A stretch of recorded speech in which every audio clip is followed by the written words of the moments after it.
হ্যাঁ, গতকাল একটা এই চ্যানেলে এবং পত্রিকায় তার বক্তব্য প্রকাশিত হয়েছে। এই মন্ত্রী বাহাদুরের নাম হল শ্রীযুক্ত সুধাংশু দাস। গত 2 বছর মাত্র তিনি মন্ত্রী হয়েছেন।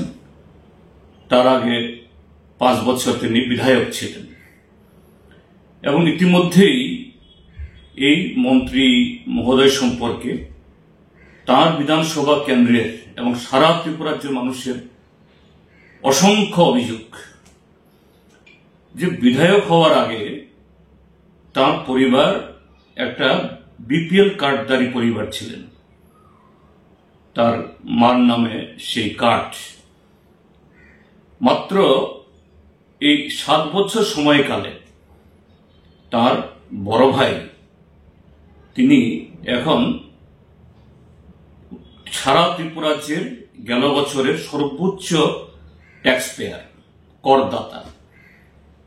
এবং এই মন্ত্রী বাহাদুর সামগ্রিকভাবে তাদের পরিবারেরও যে বৈভব, অর্থ সম্পত্তি, এটা যে পরিমাপযোগ্য নয়। এবং তার সম্পর্কে ইতিমধ্যেই বিধানসভার ভেতরে বাইরে বিভিন্ন পত্র পত্রিকায় জনমুখে এরকম অভিযোগগুলি উঠছে।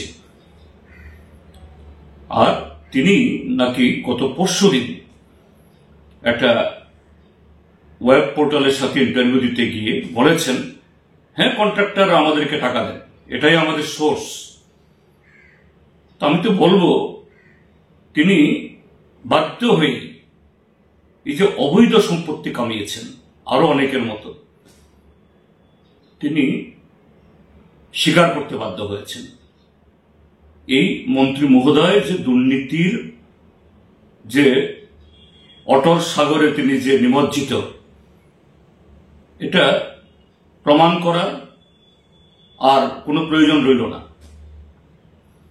কাজেই এই মন্ত্রী মহোদয়কে অবিলম্বে বরখাস্ত করা উচিত এবং যে সংবিধানের নামে শপথ গ্রহণ করে তিনি মন্ত্রী হয়েছেন, তিনি এক মুহূর্ত এই পদে থাকার যোগ্য নন।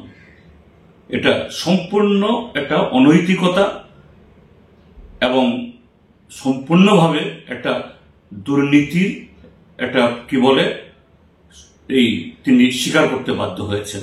এখন এটার অভিযোগ নয়, এটা সত্যে প্রমাণিত।